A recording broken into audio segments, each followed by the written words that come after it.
అయితే నేను అసెంబ్లీలో మాత్రం ఒక ఆసక్తికరమైన సన్నివేశం జరిగింది. అది ఏంటంటే అందరు సోషల్ మీడియాలో చూసింది. అది కేసీఆర్ గారు నిన్న అసెంబ్లీకి హాజరయ్యారు. కేసీఆర్ గారు నిన్న అసెంబ్లీకి హాజరయ్యారు. దానికి సంబంధించిన వార్త ఇక్కడ. ప్రజా వ్యతిరేకతకు జడిసి పాడు భాషపై ప్రాయశ్చిత్తం, ఉద్యమ నేత వద్దకు వెళ్లి పలకరించిన ముఖ్యమంత్రి రేవంత్ రెడ్డి, లేచి ప్రతి నమస్కారం చేసిన కేసీఆర్, అసెంబ్లీ సాక్షిగా ఆవిష్కృతమైన అనుభవం, ఆవేశాల వ్యత్యాసం, నిమిషాల వ్యవధిలోని సీన్ రివర్స్, అపార్థాలు ఆపాదిస్తూ సోషల్ మీడియాలో కాంగ్రెస్ అల్ప బుద్ధి అని చెప్పేసి కూడా ఒక వార్త మనం ఇది ఇక్కడ చూడవచ్చు. ఇది 2వ పేపర్లో ఉంది. దీని గురించి వివరించే ప్రయత్నం చేస్తా.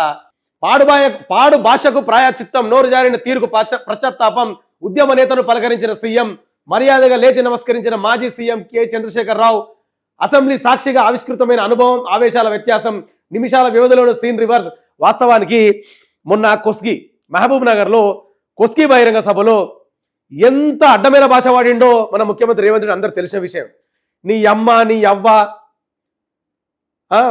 మన కేటీఆర్ మీద బాడీ షేమింగ్ మాటలు, కేసీఆర్ సాగు కోరిండు.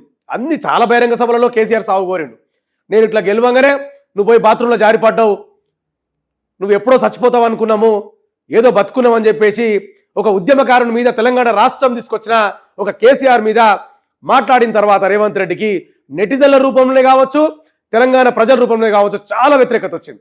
అరే మా ముఖ్యమంత్రి ఇంత గలీజోడా, గిట్లా మాట్లాడుతుండా, అరే ఇదేం పద్ధతి, అయినా కూడా ఒక మాజీ ముఖ్యమంత్రే కదా, ఒక ఉందా స్థానంలో నుండిన ముఖ్యమంత్రి అంటే ఒక ఉందా స్థానం, ఆ చైర్కను విలువేయాలి కదా మనిషి.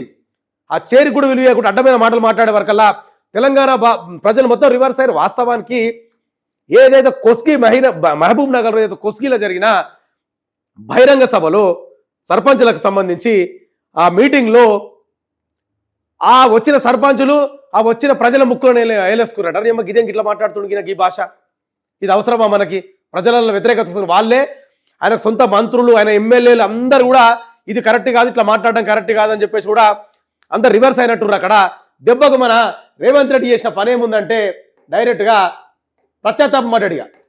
కేసీఆర్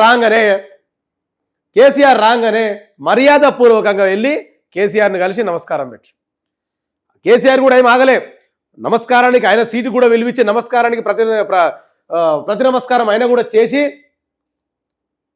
చేసినట్టు కూడా ఒక ఫోటో మనం ఇక్కడ చూసుకోవచ్చు.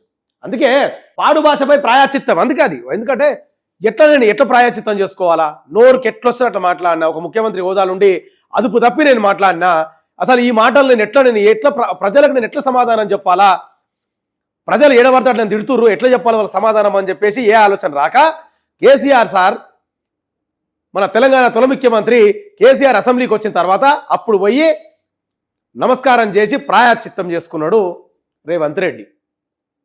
ఇది దీనికి సంబంధించిన ఒక వార్త. షేర్ చేయండి, లైక్ చేయండి, సబ్స్క్రైబ్ చేయండి. మరిన్ని వీడియోల కోసం బెల్ సింబల్ పై క్లిక్ చేయండి.